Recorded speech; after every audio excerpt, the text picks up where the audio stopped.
Hi guys, so today I want to share another story with you. Today I want to talk about 90 Day Fiance, Lisa scares Usman's friends, plus Ed ends things with Rose.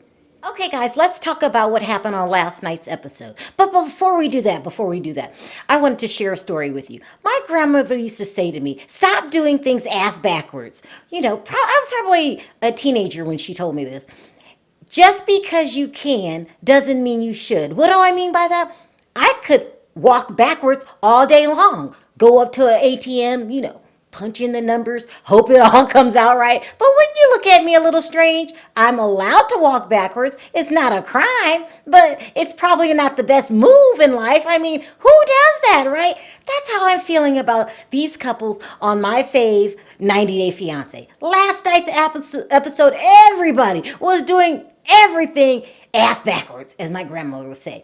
Let's go into the details so you don't think I'm making things up. So let's start out with the biggest nut job of them all. That would be Jeffrey Pascal. Now, you all know I don't make it a secret. This man is loonier than a fruitcake, and I just don't like him. Bottom line, I call him Tick Tick Boom. Because he has something going on upstairs, just like tick, tick, tick, boom. And then he explodes every couple minutes. Have you guys noticed? Let's talk about tick, tick, boom.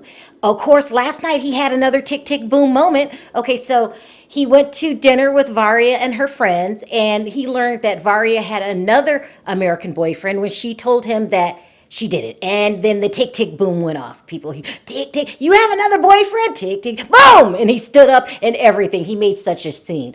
Hello, tick, tick, boom. What about you, okay? Of course she had other boyfriends because that's what gold diggers do, okay? You met her on a gold digging app. Then you expect her to be like the Virgin Mary? No. I mean, you're probably like the sixth or seventh one. I don't know why that number popped into my head, but you probably are tick, tick, boom. Listen, this is a blessing that she lied to you and you snapped because she doesn't need to be with you anyway. You're a real true blue nut job, okay? She is in danger being around you. How come you haven't told her things about your past? What are you so upset about? You haven't told her that, beating women is a hobby of yours that you do every so often. You just get in the mood and just, beat the hell out of them. And then you love going to prison. You love going to jail. You love being arrested. There's a lot you haven't told her. So you kind of have a lot of nerve, tick, tick, boom, to be mad at Varia when you are just as bad. Okay? Now go away. It's about time for you to, fall into another boom. Bye-bye. Okay, next let's talk about my favorite, Usman and Lisa. Usman. You're doing everything ass backwards. You have lost complete control. Okay, you were supposed to be using Lisa to get a green card. Have you forgotten that? But instead, you have turned into a prostitute and she is the pimp. Okay, I mean, I'm waiting for her to just bitch slap you. It doesn't make any sense. He has lost all control, people. He really has. So in this episode, Lisa manages to piss off Usman's video director because she wanted the model cut out of the video, okay? And new little, newly crowned prostitute Usman was trying to keep her calm the entire episode, okay? But no, he has lost all control. Lisa, you cannot continue to, number one, piss off Usman and his friends and his work contacts, his work connections. By the way, that I got to do a little detour. How come not one fan has come up to you, Usman, not one, and asked for an autograph? I'm just curious, But still, let me get back on track. That still doesn't mean that Elisa's allowed to be the pimp and going around barking out orders. I mean, she is really messing things up for you, Usman. You have lost all control. And as my grandma said, you have handled things ass backwards. Now, next episode, you better be back in control, Usman. Or I have lost all hope for you. How do you manage to become, her little bitch? I'm just wondering. But listen, last night's episode was a farce. Usman's totally out of control. And Lisa has the upper hand at this point, Oh, it's such a disappointment, Usman. Now let's move on. Next, we have Avery and Ashe. Now remember, in this episode, she was supposed to come over to Australia and make sure that Ashe was the one for her and that they were on the same page. But somehow, when she got off the plane and saw how hot she was, she threw the playbook out the window and decided to, sleep with him, okay? ass backwards move, sleep with them, and then ask questions. Wasn't it supposed to be the other way around? Okay, fine. So then she met his brother.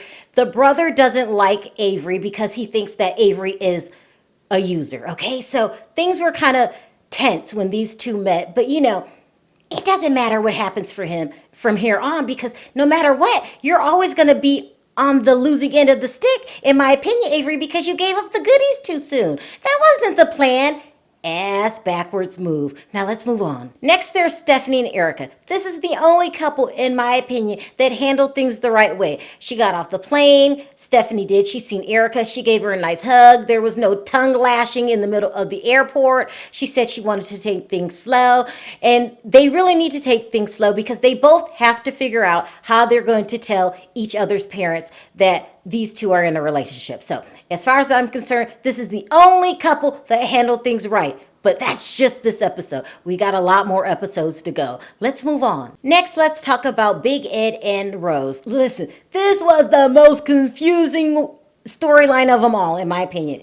Okay, because in this episode, Ed is pulling away from Rose. He feels like she doesn't open up about her past. He's not sure if he can trust her. And then the biggest thing of all, he asked her to take a STD test for a sexually transmitted disease. Like, to her face. He didn't even write it in a letter. He just said, I'm going to need you to, take a sexual transmitted disease test. And she said, I will, but you should take one too. And he said, no, I don't feel comfortable taking one here. I'm not making this up, people. I'm not making this up. Okay, Ed, there's so many ass backwards move here. I don't know where to begin. Okay, so I'm going to start at the beginning. You have been dating Rose for 2 years, okay?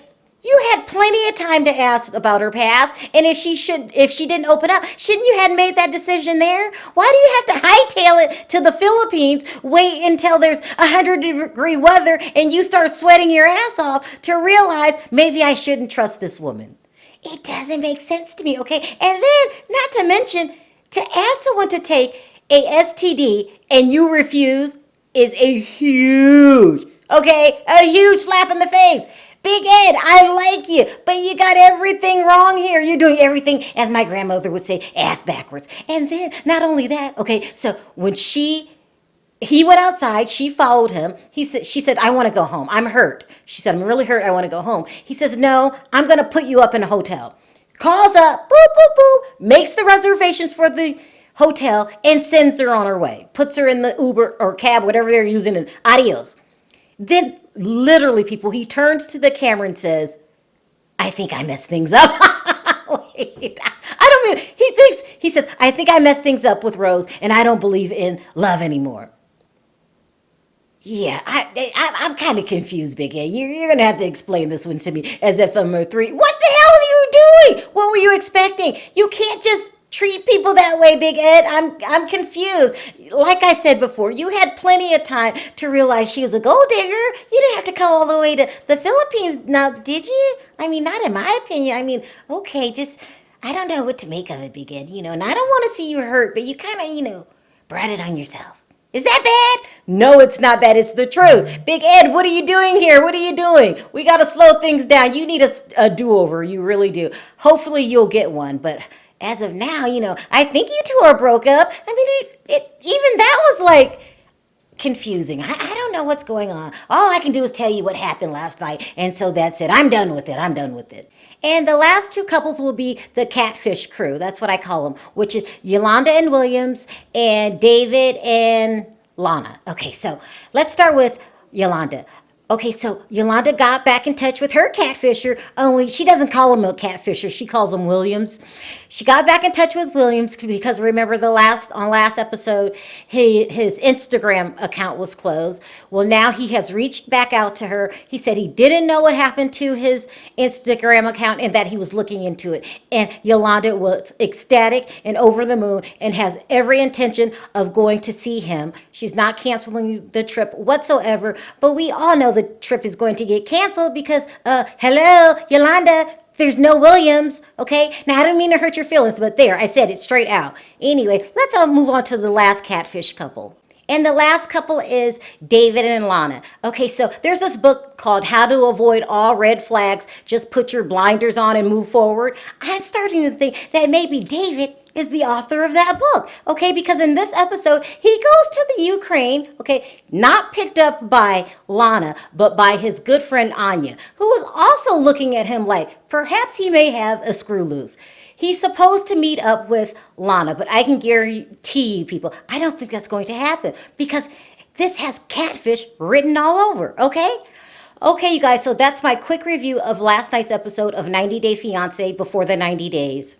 So what I want to know today in my comments section is who thinks that Big Ed just blew this relationship himself? It had absolutely nothing to do with Rose. And number 2, does anybody else consider Jeffrey a ticking time bomb? And number 3, what is it going to take for Usman to get rid of Lisa? I mean, doesn't she seem like a stage 4 clinger? Also, if you like this video, don't forget to click that like button. If you haven't already subscribed and hit the notification bell, go ahead and do that. And I'll see you guys next video. Bye.